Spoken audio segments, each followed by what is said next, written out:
So, 1 year ago, I felt like I had an infinite number of choices and options, and that is also at the time when I was 19 years old.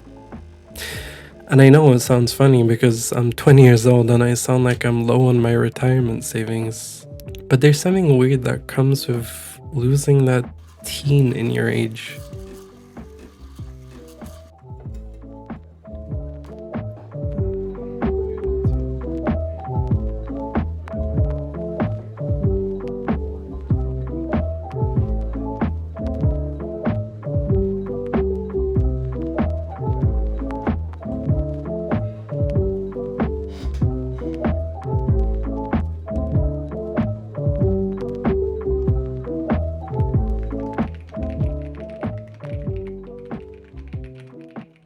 And I'm actually still not really sure if it's because the numbers suddenly changed or if there's some new kind of responsibility that I haven't even noticed, but apparently most people go through this.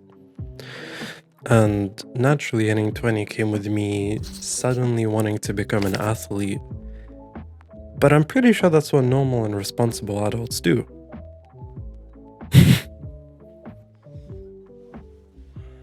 And then I realized that maybe I was looking in the wrong places, and turning 20 isn't about losing options, and maybe it's about finally choosing them.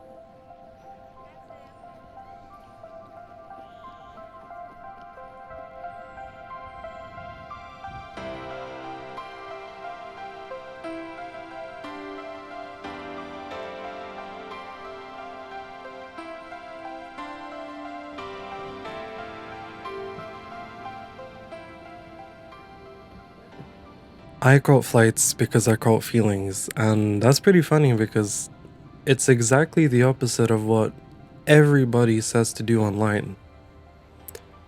So yeah, I went to Norway, and the funny thing is, I barely filmed any of it. Speaking of Norway, this place has been a dream for me for longer than I can remember, and kid me would definitely be freaking out right now. There was something strangely unique about this place. Without trying to sound too philosophical, it felt like the mountains understood me. And with this came this weird feeling of time passing and just staring into the mountains, not really even realizing that I've been standing there for minutes at a time.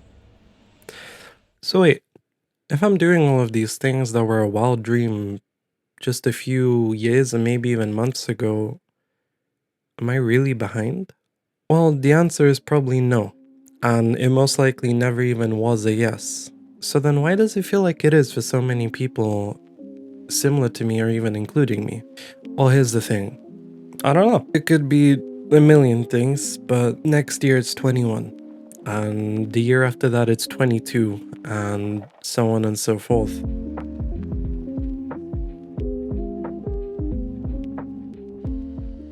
So regardless, it seems like time is moving forward, and so am I. I find that the whole point is to move forward, even though it feels impossible when you feel like you're falling behind.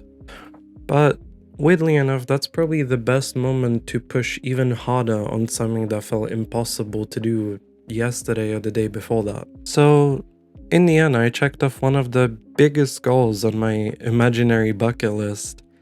And while maybe I didn't get that much to show for it, I think the views speak for themselves. I was actually even lucky enough to explore this incredible place called Geiranger. I hope I pronounced that right.